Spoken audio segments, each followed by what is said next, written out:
여러분 안녕하십니까? 백발백중 윤관옥입니다의 윤관옥입니다. 바른미래당이 2월 13일 고향 일산 킨텍스에서 출범대회를 갖고 본격 출범했습니다.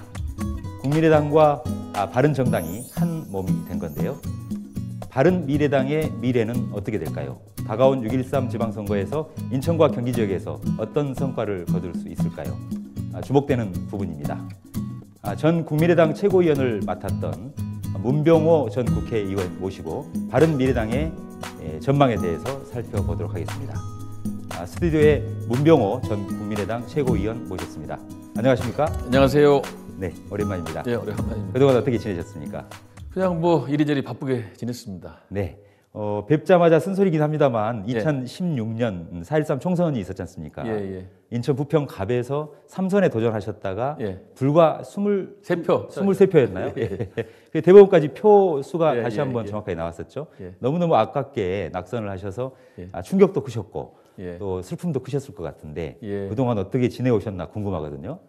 그동안에 뭐 웬만한 국회의원보다 훨씬 바빴습니다. 네. 아무래도 제가 국민의당 창당 주역이다 보니까 총선 지나고 또 전당대회에서 최고위원으로 당선이 돼가지고 또 최고위원으로서 역할을 했고 또 대통령 선거 때 뭐 나름대로 또 열심히 뛰었기 때문에 굉장히 바쁘게 지냈고 대통령 선거 끝나고는 조금 시간이 좀 있었어요. 네. 그런데 또 요새 뭐 통합이네 뭐네 해가지고 좀 바쁘게 지냈습니다. 네.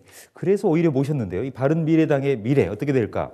기대하는 분들도 많지만 사실 이거 잘 될까? 예. 이렇게 퀘스천 마크를 짓는 분들도 많은 것 같아요. 근데 이 과정에서 주목할 부분이 문 전 최고위원께서는 그 안철수 대표의 복심이다 이렇게 이끌어질 정도로 예. 안철수 전 대표의 뭐 비서실장도 얘기하시지 않으셨나요? 대선 때? 그렇습니다. 예. 그런데도 불구하고 안철수 전 대표가 추진했던 그 바른미래당 통합 추진 과정에 여러 가지 절타적인 정당성에 대해서도 문제를 제기했고 이것도 편법 아니냐, 꼼수 아니냐 이렇게 대놓고 직격탄을 날렸단 말이에요. 어떻게 그렇게 하실 수가 있었나요?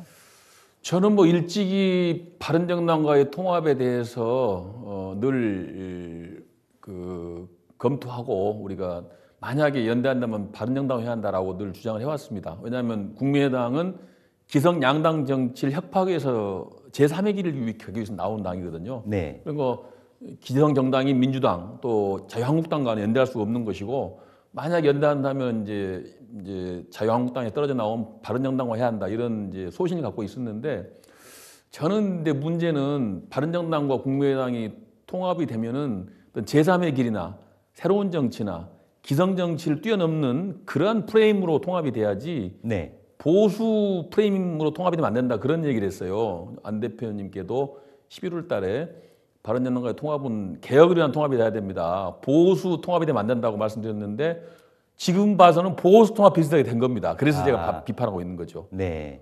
그리고 절차도 조금 정정당당하지 못했다.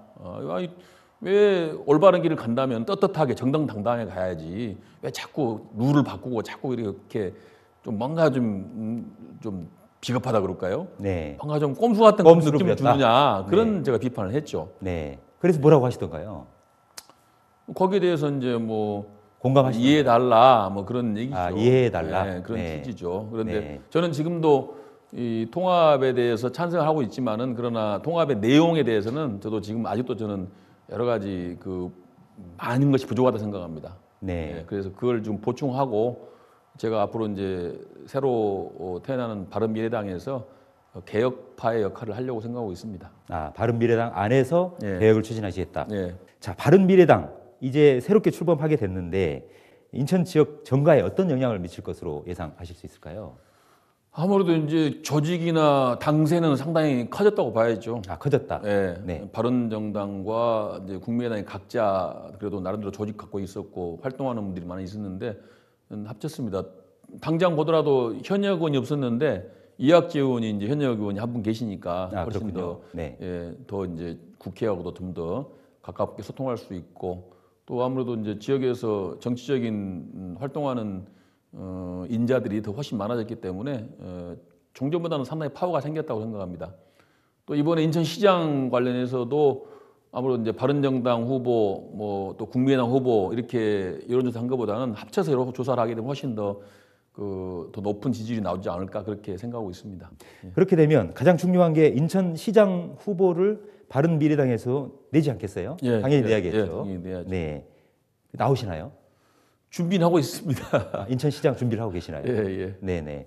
혹시 그러면 바른미래당에서 다른 그 인천광역시장에 대해서 도전 의사를 갖고 있는 분들은 어떤 분들이 있을까요? 모르겠습니다. 아직은 잘 모르겠습니다. 네. 예. 이학재 의원은 그런 뜻은 내비치지 않으시던가요? 이학재 의원은 아무래도 뭐 국회에 계속 남아 있을 것 같은 그런 느낌 받았습니다. 아직 정확히 제가 얘기는 안 해봤는데 그래서 뭐 이학재 의원이 나오신다면 또 서로 뭐 조율을 해봐야 되는데 지금 현재까지는 국회에 계속 남아서 뭐 바른미래당의 국회의석도 많이 부족하기 때문에 역할을 하셔야 될 거 아닐까 그렇게 생각합니다. 네, 국회 의석을 확보 유지해야 되니까 예, 예, 예, 그런 부분도 고려 대상이 되겠군요. 네, 네. 인천시장에 출마를 하신다. 지금 준비하고 계시다고 했으니까요, 이미. 예, 예. 어떤 그 비전과 정책을 내놓으실 계획이십니까? 글쎄 이제 뭐 인천시장이라는 자리가 이제 인천 시민을 위해서 인천의 어떤 부가가치를 높이고 인천 시민들을 골고루 잘 살게 해주는 게 역할 아니겠습니까? 뭐 그런 것에 대한 정책이나 비전을 많이 좀 공부하고 있습니다 요새. 인천은 제가 보니까 이제 저도 인천 온 지 30년 정도 됐어요. 네. 고향은 아니지만 제2의 고향인데 인천이 좀 변방 이미지 아닙니까? 변방. 서울의 변두리. 그래서 뭐 예를 들어 쓰레기 하치장 같은 거 있고 또 서울의 값싼 노동력을 제공하는 그런 주변지 역할을 했다고 보여지거든요. 앞으로 인천이 발전하기 위해서는 중심 도시가 돼야 된다. 그런 생각을 갖고 있는데 인천이 중심 도시가 되려면은 역시 이제 해양 도시로 저는 발전해야 한다고 생각하고 있습니다. 바다를 좀 중시하고 바다가 인천의 먹거리를 만드는 그런 이제 정책을 많이 만들어야 한다고 생각하고 있고요. 해양 도시로 가야 한다. 예, 네. 그다음에 경제 자유구역이 이제 인천에 기회를 제공하는 게 아닌가. 역시 네. 이제 그 부가가치가 높은 그런 경제 영역을 확보해서 인천이 좀 더 이제 부를 생산할 수 있는 그런 경제 체제로 가야 된다고 보고요. 그다음에 인천이 이제 서민들이 많이 사는 도시이기 때문에 역시 이제 복지나 교육 이런 부분에 대한 예산 투입이 많이 돼야 한다고 생각하고 있습니다. 원도심과 신도심의 어떤 그 균형 발전 이런 부분도 굉장히 화두로 떠오르고 있는데요. 그렇죠. 예. 이런 부분들은 어떻게 좀 균형을 맞춰가야 될까요? 그게 이제 과거에는 이제 재개발 뭐 재건축 방식을 많이 했었는데 그런 게 여러 가지 문제점이 많아서 원도심에 대한 투자 저 같은 경우도 예를 들어서 부평구를 이제 주로 이제 저희 지역구에도 활동을 해왔는데 사실 인천시가 예산 배정이 있어서 부평구나 이런 구도심에 대한 배정이 굉장히 작아요. 송도나 뭐 서구나 이런 신도시 위주로 주로 이제 예산을 많이 투여했거든요. 네.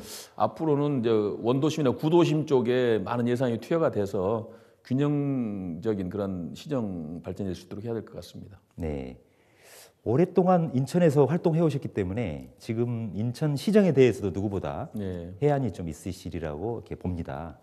지금 현재 자유한국당 소속의 유정복 시장이 이제 인천 시정을 이끌고 있지 않습니까? 네네. 약 4년 가까이 이끌어오고 있는데 그 정치인이라기보다는 인천 시민의 한 사람으로서 봤을 때 네. 어떤 부분들은 좀 잘하는 것 같다. 어떤 부분들은 좀 큰 문제가 있는 것 같다. 공과를 좀 따진다면 어떻던가요? 유 시장에 대한 이제 4년간의 평가는 뭐 잘했다고 저는 평가하고 싶지는 않습니다. 원래 유정복 시장이 선택된 이유는 그 당시에 박근혜 대통령의 최측근으로서 중앙 정부로부터 많은 예산을 따오고 또 인천이 여러 가지 중앙 정부가 갖고 있는 여러 가지 현안들이 많이 있습니다. 중앙 정부가 권한을 갖고 있는 현안들이 많은데 그러한 것들을 해결할 걸로 기대하면서 유정복 시장을 선택했는데 지금 와서 보면은 별로 한 게 없어요. 별로 한 게 없다. 예산 따온 것도 없고 또 그 인천의 중앙 정부가 해결해야 할 여러 가지 현안에 대해서 그렇게 속 시원한 해결도 못한 것 같고요. 그래서 별로 뭐 높은 평가를 해주기 어려울 것 같습니다. 다만 이제 부채 문제는 저는 뭐 유정복 시장이 부채 문제 절감에는 그래도 나름대로 성의를 보였다고 생각하고 있습니다. 물론 뭐 또 민주당 쪽에서는 누가 해도 된다고 하지만은 그러나 그래도 시장이 그 긴축 재정을 하면서 인천의 부채를 탕감한 것은 저는 평가해 줘야 한다고 생각합니다. 네. 인천시 부채 감축 그 노력은 충분히 평가받을 만하다. 네. 그렇지만 두드러진 어떤 새로운 시정 정책이랄지 이런 부분들은 발견하기가 좀 어려웠다. 그렇습니다. 예. 네. 그러면 바른미래당에서는 인천 발전을 위해서 조금 전 시장에 출마하신다라면 이런 전제를 깔고 말씀을 쭉 해주시긴 했습니다만 주로 어떤 부분에 있어서 우리 바른미래당은 지역 주민들과 호흡을 함께하는 쪽으로 좀 방향을 잡을 것인지 궁금하거든요. 글쎄, 근데 이제 뭐 우리 국민께서 보면은 누가 시장하나 뭐 그게 그거다라고는 인식이 많지 않습니까? 실제로 뭐 그런 경우 많고요. 그러니까 뭔가 좀 패러다임을 바꿔야 합니다. 패러다임을. 패러다임을 네, 패러다임을 바꿔야 돼요. 네. 기존의 방식으로 해서는 누가 시장을 하나 결국은 거기서 거기라고 저는 보거든요. 그래서 아까 제가 해양 도시 얘기도 했습니다만은 저는 예를 들어서 뭐 시장이 된다면 그런 해양을 상당히 중시하는 조직 개편 같은 게 좀 필요하고요. 예산도 그렇고 인원도 거기만 배정을 해야 되고 그리고 이제 저는 뭐 중앙정부 똑같지만은 획기적인 어떤 예산 배분 구조를 바꿔야 한다고 봐요. 네. 기존의 예산 배분이 다 돼 있지 않습니까? 네, 뭐 네. 복제 얼마, 뭐 문화에 얼마, 뭐 무슨 뭐 공무원 뭐 월급 얼마 이렇게 해서 예산이 책정이 돼 있는데 그 틀을 좀 한번 획기적으로 바꿔야 돼요. 그래야 뭔가 새로운 패러다임이 나올 수 있다. 그래서 뭐 저도 뭐 구체적으로 이거다라고 딱 답을 내기는 어렵지만은 네. 뭔가 어떤 새로운 큰 변화를 일으켜야 한다라고 생각하고 있고요. 기본적으로 관점은 그 인천 시민의 관점이 돼야 된다. 뭐든지. 네. 제가 이제 국회의원을 있으면서 여러 가지 예산 사용하는 걸 보면은 너무 그 불필요한 예산 낭비가 많습니다. 저는 지금도 만약에 자기 돈으로 살림을 한다면은 지금 예산의 30% 정도는 줄일 수 있다고 봐요. 네. 그러니까 인천시 예산도 사실 굉장히 지금 많은 액수를 좀 나타내고 있는데 저는 뭐 그런 예산들을 많이 아껴서 그런 뭐 복지나 서민들을 위한 복지나 또 교육에 투자해야 되고요. 아까 말한 대로 이제 인천의 먹거리를 만들어서 일자리 창출 이런 데 많이 이 정책을 만들고 예산을 많이 써야 한다고 생각하고 있습니다. 네. 그러니까 새로운 그 동력을 확보해야 된다. 예. 성장 동력을 확보하자 이런 말씀이시군요. 네. 화제를 좀 바꿔보지요. 지난 2월 7일 인천시청 브리핑룸에서 국민의당과 바른정당, 인천시당 두 개의 시당이 이 통합 선언을 하는 기자회견을 했었어요. 네네. 예. 근데 정작 국민의당 전 최고위원까지 맡으셨던 문병호 전 의원께서 그 자리에 없으셔서 예. 굉장히 의아하다라는 기자들의 평가들이 많았거든요. 뭐 예. 특별한 이유가 있으셨나요? 그냥 뭐 개인 일정 때문에 못 갔습니다. 그때까지만 해도 고민을 하셨던 건 아니시고요. 예, 그렇습니다. 합류할지 말지. 예. 개인 일정 때문에. 합류하고 안 하고 고민은 안 해봤어요. 그냥 한 번도 없었군요. 그냥 계속 남아 있는데 이 네. 통합이 제대로 된 통합이 되려면 어떻게 해야 되느냐 네. 그런 걸 고민했지 네. 뭐 민주평화당을 가거나 탈당하거나 하는 생각은 전혀 없었습니다. 그렇군요. 네. 인천일보 TV가 개국한 지 딱 한 달이 지났습니다. 네. 이제 막 그 초년병이나 다름없는데요. 우리 인천일보 TV 시청자 그리고 인천일보 독자 여러분께 한 말씀 해주시죠.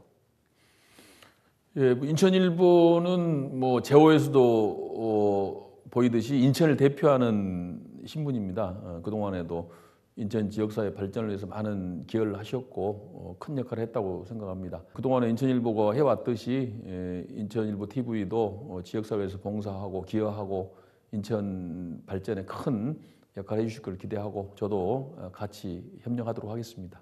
오늘 바쁘신데도 시간 내주셔서 대단히 감사합니다. 고맙습니다. 다음번에 또 기회를 마련해서 모시도록 하겠습니다. 고맙습니다. 네, 바른미래당 출범과 함께 인천의 국민의당 전 최고위원을 지냈죠. 문병호 전 의원 모시고 바른미래당의 전망 그리고 인천 지역의 정가에 어떤 영향을 미칠지 6.13 지방선거에는 어떻게 대응을 할지 또 바른미래당의 창당 과정에서 안철수 전 대표를 향해서 쓴소리를 했던 이유와 배경 설명을 들었습니다. 문병호 전 국민의당 최고위원께서는요. 자리가 아니라 세상에 희망을 주고 세상을 바꾸고 싶어서 정치를 했는데 지금은 매우 아득하다. 그렇지만 끊임없이 끝까지 한 발 한 발 가겠다라고 얘기를 했던 점이 굉장히 가슴에 와 닿는 워딩이 아니었나 생각이 듭니다. 백발백중 윤관옥입니다. 오늘 준비한 순서는 여기까지입니다. 저는 다음 시간에 뵙겠습니다. 감사합니다.